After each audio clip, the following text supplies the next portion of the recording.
Hello friends, आज देखिए मैं ये मैथ्स के मैंने कुछ वर्कशीट डेवलप किए हैं। इनिशिएट लेवल पर हम बच्चों को किस प्रकार से मैथ्स की वर्कशीट बनाकर दे सकते हैं। ये मैंने कुछ वर्कशीट बनाई है और अपनी 3 साल की बेटी से इनको कराया भी, ताकि पता चल जाए कि बच्चे किस प्रकार से वर्कशीट्स करते हैं और कहाँ कहाँ वो गलती कर सकते हैं। You can see here. देखिए, सबसे पहले जब हम बच्चों को काउंटिंग सिखाते हैं तो हम ग्रेजुअली टेंस और वंस लिखते हुए बच्चे को 1 से 10 तक, फिर 1 से 20 तक, ऐसे ही 1 से 30 और ऐसे 1 से 40, इस तरीके की वर्कशीट्स बनाकर अप टू 100 तक हम ऐसे बच्चे को दे सकते हैं, जिससे बच्चा एक एक लिख कर सारा टेंस वंस उसके प्लेस वैल्यू भी समझता है शुरू से ही अगर हम बताते हैं, और क्रम से संख्याएं भी लिखना सीखता है इन वर्कशीट्स के माध्यम से। देखिए, आगे हम ये वाली वर्कशीट भी बना सकते हैं, काउंट एंड राइट। ये शुरुआती स्तर पे बहुत महत्वपूर्ण वर्कशीट है। आपने गणित में सुना भी होगा कि गिनती महत्वपूर्ण नहीं है, गिनना महत्वपूर्ण है। तो उसी बात को ये सार्थक करती है कि हम कुछ भी ऑब्जेक्ट्स बनाकर यहाँ पर वर्कशीट बना सकते हैं। कुछ भी ऑब्जेक्ट्स बना दें। बच्चों को कलरिंग पसंद होती है तो हम बच्चों से कहें कि बेटा इसमें कलर करो और इनको काउंट करके लिखो। तो बच्चे क्या करेंगे, बड़े शौक से, बड़ा उनको इंटरेस्ट आएगा, वो कलर करेंगे, फिर वो ऑब्जेक्ट्स को काउंट करेंगे और फिर लिखेंगे। इससे क्या है, गिनती जो वो काउंटिंग सीख रहे हैं उसके साथ साथ उन्हें गिनना भी आएगा, और ये चीज़ें इनकी साथ साथ पैरेलल चलती रहेंगी। और ये बहुत इंपॉर्टेंट वर्कशीट है बच्चों को ग्रो करने में मैथ्स के। देखिए, आगे आप देख सकते हैं फिल इन द ब्लैंक्स। ये वाली वर्कशीट आप बच्चों को बना के दे सकते हैं। देखिए, इनिशिएट लेवल पर जब हम बात करते हैं तो चाहे हिंदी हो, मैथ्स हो, इंग्लिश हो, हम फिल इन द ब्लैंक्स को बहुत इंपॉर्टेंट, इस वाली वर्कशीट को बहुत इंपॉर्टेंट स्थान देते हैं। वो क्यों? क्योंकि देखिए, जब बच्चा फिल इन द ब्लैंक्स करता है, एक क्रमबद्धता में वो गिनतियाँ लिख रहा है, लेकिन जब हमने उसको फिलअप्स करने को दे दिए तो वो जब लिखेगा कि देखिए 1 पहले ऑलरेडी मैम ने लिखा हुआ है, तो उसको फिर वो सोचेगा कि 1 के आफ्टर क्या आएगा, 2 आएगा, यहाँ 3 लिखा है तो 3 के बिफोर क्या आया था। तो इस प्रकार से उसके कंसेप्ट जो होते हैं क्लियर होते हैं, और वो जो क्रैमिंग वाली स्थिति होती है उनसे वो बाहर निकलता है, उनको नहीं सीखता है, और रिकग्नाइजेशन पावर उसकी बढ़ती है। देखिए, नेक्स्ट वर्कशीट हम बना सकते हैं इसी क्रम में, कंप्लीट द लाइंस। ठीक है, कोई भी जहाँ तक हमने नंबर सिखा दिए हैं बच्चे को, वो नंबर हम लिख देते हैं। उसके आगे हम 4, 5 कितने भी उसको ब्लैंक्स लिख करके दे सकते हैं कि बेटा ये आप ना ये लाइन को कंप्लीट कीजिए।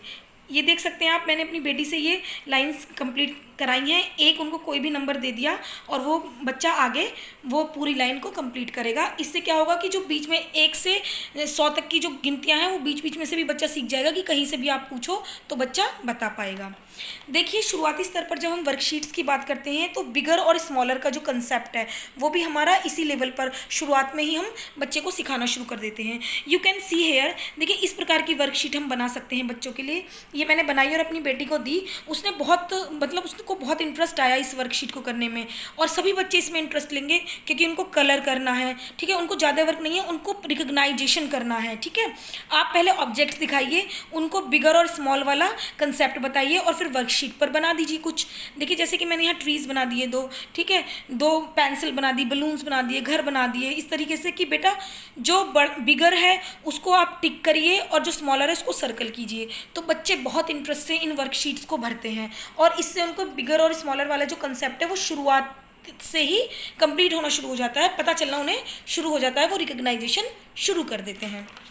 नेक्स्ट आप देख सकते हैं सर्कल द करेक्ट नंबर्स। ये वर्कशीट भी बहुत इंपॉर्टेंट है। मैंने यहाँ जितनी भी ये वर्कशीट बहुत ही सोच समझकर बच्चे को, उसने जब बच्चे ने करा वो काम, वो देख देख के बनाई है। क्यों? क्योंकि हमें पता चलता है कि किस वर्कशीट से बच्चा ज़्यादा कैसे सीख रहा है। आप देख सकते हैं हमने ऑब्जेक्ट्स बना दिए, बच्चे कलर करेंगे क्योंकि कलर करना बच्चे को पसंद है। अब हमने कोई भी 3 हमने नंबर यहाँ लिखे हैं, जो ऑब्जेक्ट्स जितनी काउंटिंग है वो 1 नंबर होगा। तो हमने जब 3 नंबर दिए तो बच्चा ऑब्जेक्ट जब काउंट करेगा और उनमें से कौन सा कि ये 6 हैं, तो वो ये तो 6 नहीं है, ये 4 है, ये 6 है, तो बच्चा उसको सर्कल करेगा। इसका मतलब बच्चे को रिकग्नाइजेशन भी होगी कि नंबर्स की काउंटिंग करके नंबर्स की रिकग्नाइजेशन इस वर्कशीट के माध्यम से बच्चा बहुत अच्छे से सीखेगा। देखिए, ये भी बहुत इंपॉर्टेंट वर्कशीट है अगर आप शुरुआती स्तर पर बच्चों को देंगे तो। देखिए, यहाँ पर आप कुछ भी बना सकते हैं, कोई भी आपके पास कोई भी आप चित्र बना सकते हैं। जैसे मैंने यहाँ पर क्लाउड और रेन ड्रॉप्स का बना दिया है। देखिए, आप देख सकते हैं यहाँ पर थोड़ा दूर दूर मैंने रेन ड्रॉप्स बनाई। बच्चा ईजिली काउंट करेगा और इस बॉक्स में लिख देगा। यू कैन सी हेयर कि दूर दूर बनाई थी, बच्चे ने कलर किया और बच्चे ने काउंट किया, दूर दूर थी तो बच्चे को कोई ज़्यादा मतलब भारी नहीं लगा, बच्चे ने कर दिया। लेकिन इसी क्रम में फिर मैंने वो इजी टू डिफ़िकल्ट वाले टेक्निक को अपनाते हुए यहाँ पर देखिए, आप देख सकते हैं रेन ड्रॉप्स बनाए, बहुत छोटे छोटे रेन ड्रॉप्स बनाए और बहुत सारे फैला दिए। इसमें बच्चे को इसकी तरह वो इजी नहीं है, थोड़ा हार्ड आया। ठीक है, बच्चा बहुत ध्यान से इसको पढ़ेगा, बहुत तरीके से इसको पढ़ेगा, बार बार 2-3 बार पढ़ेगा कि कहीं मेरे से कोई रेन ड्रॉप छूट ना जाए, और इस प्रकार से पढ़ते हुए वो बॉक्स में लिखेगा। इससे क्या होगा कि बच्चे का जो कंसंट्रेशन पावर है वो भी इंक्रीज़ होगी। ठीक है, now you can C pattern की वर्कशीट जो है वो भी आप शुरुआती स्तर से बनाएं। इसमें क्या होता है साथियों, जब हम बच्चे को हम बच्चे को बचपन से ही शेप्स बताना शुरू कर देते हैं, और शेप्स के द्वारा कि ये सर्कल है, स्क्वायर है, रेक्टेंगल है, ट्राइंगल है, जब बच्चे को हम वो शेप्स के बारे में ज्ञान कराना शुरू कर देते हैं तो हम पैटर्न की वर्कशीट भी उनको बना के दे सकते हैं।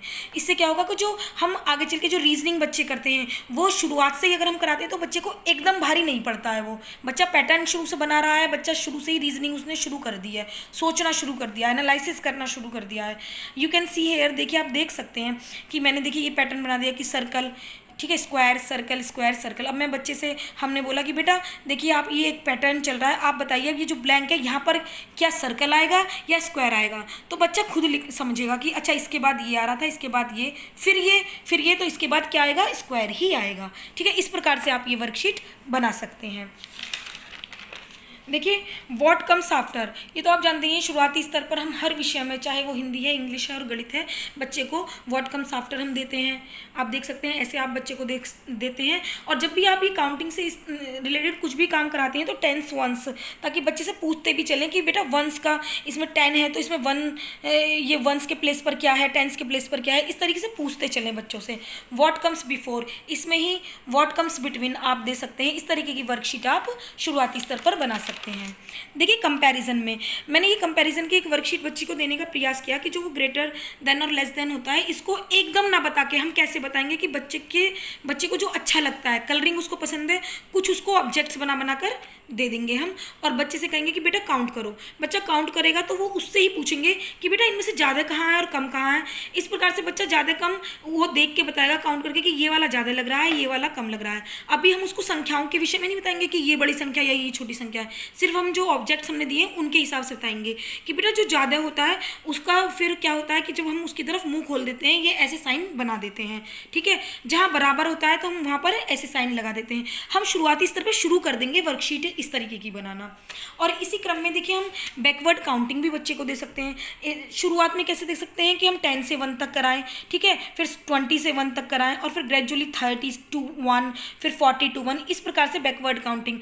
ऐसा है कि जब सीधी काउंटिंग बच्चे कर रहे हैं और फिर उसके साथ साथ ही हम बैकवर्ड काउंटिंग चला देंगे तो बच्चा क्या होता है कि जो बच्चे के याद करने की क्षमता, लर्निंग पावर होती है वो बहुत अच्छे से ग्रोन अप होती है, और बच्चा जो भी ज्ञान प्राप्त करता है वो स्थायित्व की प्राप्ति को करता है। ये मैथ्स के कुछ वर्कशीट हैं, ये बनाकर आप अपने बच्चे को बहुत अच्छे से मैथ्स की शुरुआत करा सकते हैं। Thank you.